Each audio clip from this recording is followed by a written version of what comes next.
L'Europe spatiale travaille aujourd'hui sur le programme satellite Galileo pour concurrencer le système GPS américain. Les difficultés et les espoirs de ce programme Galileo, c'est le grand angle ce samedi.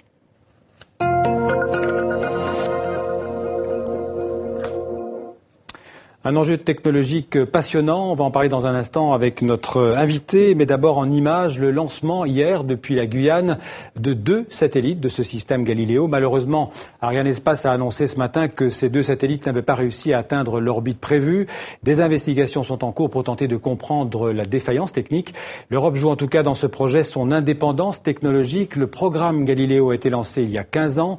Au total, 30 satellites de géolocalisation devraient être opérationnels d'ici 2018. Marc Dana. Décollage. Soyouz, un lanceur conçu par les Russes, fiable, capable autrefois de transporter vers l'espace des cosmonautes. Une carrière impressionnante. En un demi-siècle, des milliers de lancements réussis. Alors, que s'est-il passé entre hier après-midi, quand la fusée décolle de son pas de tir de Kourou, et la livraison de sa charge utile ? Ce matin, on apprend qu'elle ne serait plus sur son orbite prévue. Hier encore, les ingénieurs européens expliquaient l'enjeu de ces 2 premiers satellites opérationnels du programme Galileo. Les 2 satellites Galileo sont 2 satellites d'une constellation qui comprendra 30 satellites.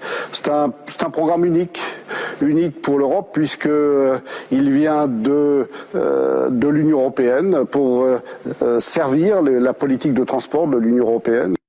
Autrement dit, un système de navigation dernier cri, à usage civil et militaire, permettant à l'Europe de ne plus être dépendante du réseau GLONASS russe et du GPS américain. Transport aérien, automobile, maritime, énergie ou téléphonie mobile, il aura des retombées économiques importantes. 6 à 8 engins devraient être lancés chaque année par Soyouz et Ariane 5. Un projet de 5,5 milliards d'euros, longtemps reporté par manque de cohésion entre les États européens. Sera-t-il à nouveau retardé ? Les ingénieurs collectent actuellement les informations pour savoir si les satellites auront assez de carburant pour rejoindre leur orbite prévue. Réponse d'ici quelques heures. Alors, au téléphone depuis Liège, en Belgique, Théo Pirard.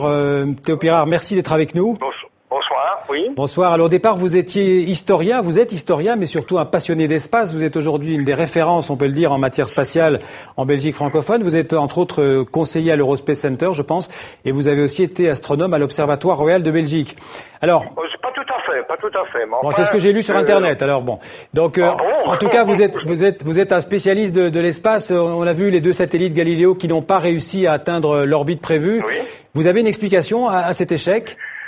De toute façon, vous savez que les 2 satellites étaient lancés par un fusée russe, pourtant réputé fiable, puisque à peu près 1500 exemplaires ont été lancés à ce jour. Ouais. Il y a eu quelques petits problèmes, mais cette fois-ci, on a été surpris parce que c'est la première fois qu'un Soyouz lancé de la Guyane a ce problème.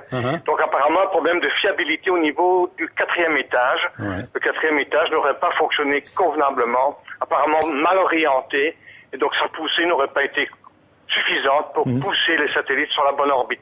Alors c'est un peu embêtant parce que ce programme Galileo a déjà connu pas mal de retard, je pense, depuis son lancement.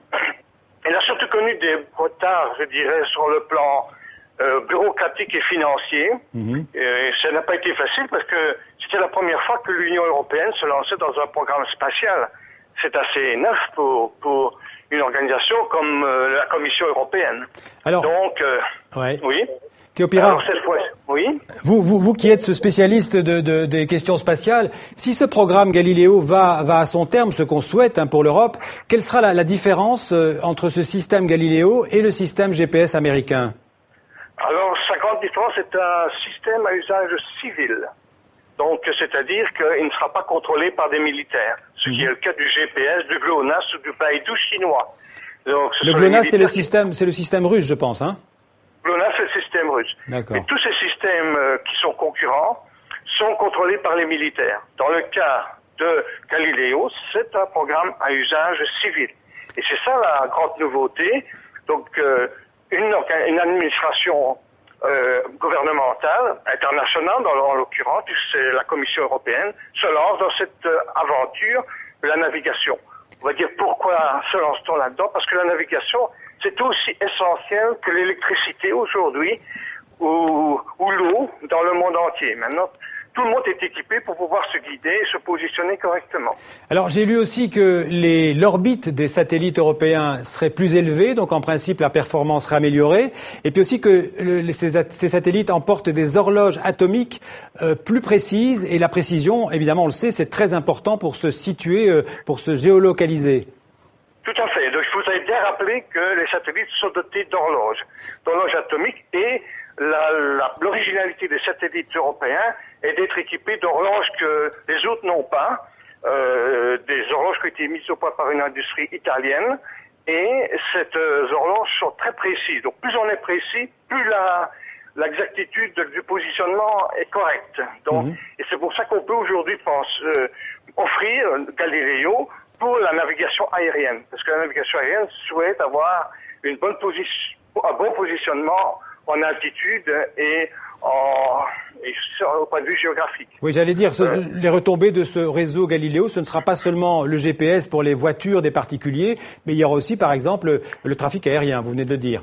Le trafic aérien, le trafic maritime, il y a aussi la vie de tous les jours. Par exemple, pour guider les aveugles dans un réseau hospitalier, Galileo le permettra parce qu'il est plus puissant et ces signaux permettent d'être captés à l'intérieur des bâtiments. Et ça, c'est une grande nouveauté.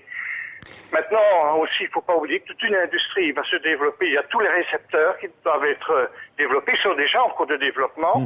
Et c'est une industrie très importante qui donne beaucoup d'emplois. Alors, Théo Pirard, cet incident de la nuit dernière, donc le fait que ces deux satellites n'ont pas pu se mettre sur la bonne orbite, est-ce que ça pourrait remettre en cause l'ensemble du programme Galileo?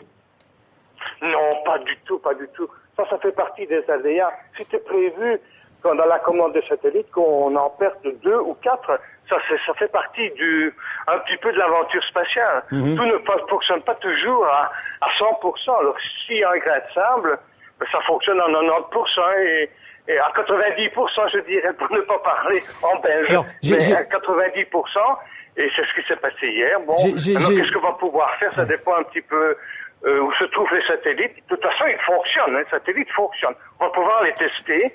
Et on va pouvoir les mettre à l'épreuve. Donc, et comme ce sont des satellites d'un nouveau type qui ont été fournis par l'industrie anglo-allemande, eh bien, ces satellites-là, on va pouvoir les tester et vérifier s'ils fonctionnent bien.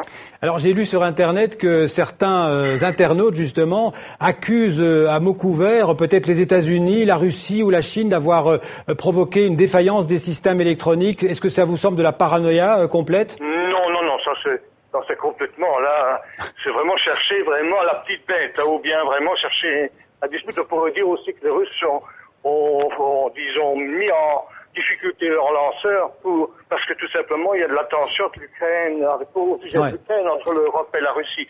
Non, ici c'est un incident de parcours. Apparemment, je crois que l'industrie russe souffre pour le moment d'un manque de fiabilité. Alors, Théo Pirard, vous qui connaissez bien l'Europe spatiale, comment se porte l'Europe spatiale aujourd'hui? Est-ce qu'elle est performante? On ne se rend pas compte, mais l'Europe maintenant a su rattraper. Elle n'était nulle part dans les années 60. Aujourd'hui, elle est présente partout.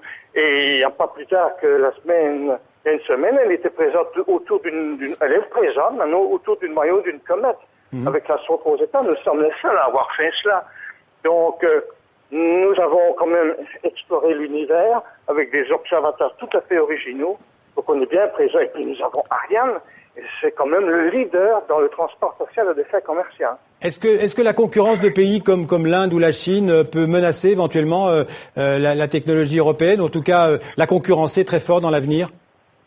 Je dirais la concurrencer, ça c'est sûr.